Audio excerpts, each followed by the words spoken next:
Sa mga pupunta ng IKEA, before kayo pumunta sa checkout counters, wag niyong kakalimutan pumunta dito sa Ask Is section nila kasi meron sila dito mga items up to 70% off.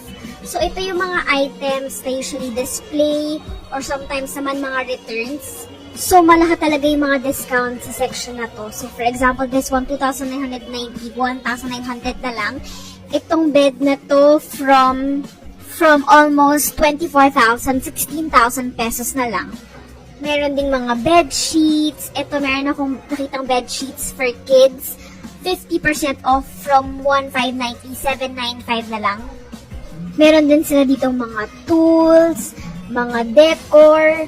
Itong kind and home na plate, could you believe, 18 pesos na lang siya, guys. So, kami naman, ang nakita namin dito is yung carpet nila na just because naka-display, 50% off na siya. So, from 9,990, 4,995 na lang namin siya nabili.